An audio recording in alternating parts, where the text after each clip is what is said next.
Purchasing and displaying a piece kami? of art in your home or office has long ceased to be just a decorative choice. At its core, it's a bold, unmistakable social signal. When someone selects and acquires a painting, they're showcasing their place within a certain circle. An intellectual elite that can afford, not just financially, but culturally, to engage with art. Not everyone can do this, that's a fact.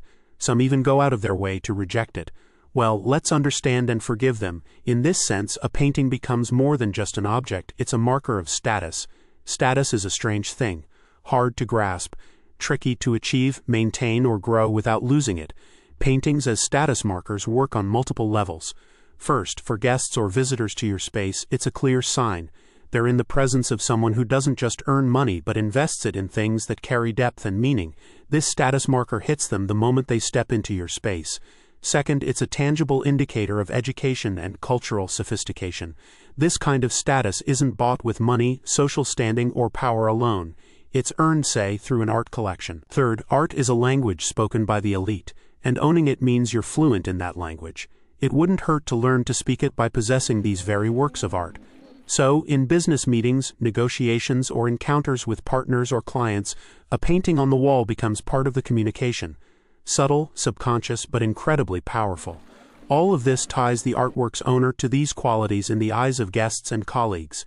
If you want to create this kind of impression about yourself, it's worth thinking about. When compared to other well-known status symbols, expensive watches, designer bags, or prestigious cars, art carries a unique subtlety and depth. It doesn't scream wealth, which is tacky, but rather highlights it with finesse, delicacy, and intelligence. It's like a language, a lingua franca, understood only by those who know how to listen and interpret it. At first it feels unfamiliar, but over time you grow accustomed to it, like settling into a new country. Beyond that, art creates an aura of taste and intellect around its owner. A tangible sense of engaging with these qualities through thought, resources, time, and effort. This sets them apart from the crowd and earns respect not just in business or power circles but also among intellectuals and thinkers. Ultimately, by acquiring paintings with deliberate intent and profound context, like those tied to architecture, urban planning, or grand cultural concepts as in my own works, a person does more than gain a status symbol. They underscore a distinctive, strategic, and expansive way of thinking, akin to those who envisioned and built our civilization. This mindset doesn't align with mere landscapes, decor, or emotionally charged art. It stems from the ability to think strategically across millennia, rising above the fleeting self to extend one's mind and will into the future through legacy, descendants, and the civilization they've shaped. Check out my paintings of the most ancient and beautiful cities of our civilization in the profile header and video description. Like, repost, subscribe. My name is Eduard Kichigin. The art market is often seen as something whimsical, swayed by fashion, tastes, or chance. But look closer, it's a battleground of selection. This is where the symbols and figures are forged. The ones that, in 10 or 20 years, will define cultural, intellectual, and sometimes even social or political power. The Renaissance illustrates this vividly. The artists and patrons of that era weren't just creators and sponsors. They were architects of a new hierarchy, one that made itself legendary. Those who invested in that art movement immortalized their names. Meanwhile, thousands who simply did their work vanished from human memory, as if they never existed. The world is harsh, but strategically just. The same thing is happening today, just in different forms. Society's choice of top artists now is an investment in what will shape the language of tomorrow's culture. What will be respected? What will set the standard? What will illustrate the textbooks? Art isn't about today, it's about tomorrow. And those who participate in this process are the ones who think strategically. They understand that a painting on the wall isn't just a visual object. It's a marker of involvement in an exclusive, high-stakes, long-term game. A game of shaping meanings, ideas, and cultural landmarks. Those who master this game will form the new public elite. It's already happening. And choosing an artist isn't about taste, it's about a way of thinking, a demonstration through the artwork of the owner's mindset. When someone chooses whose artwork will hang in their home, office, or public space, they're not just filling an empty wall. They're making a choice in favor of a certain way of thinking, a specific cultural language, a particular vision of the future. Every such decision is like an act of cultural voting, not in a political sense but in a systemic one. It's a vote for which meanings should prevail, which ideas and images will be seen as fitting, profound, or worthy. It lays the foundation for a future hierarchy, one where meaning outweighs form, intellect surpasses fashion, and strategy trumps trends. Because art, especially the kind that doesn't aim to be merely decorative, captures a shift. It reveals the direction of a person's thoughts, and, by extension, the trajectory they're building. It shows how others will perceive them.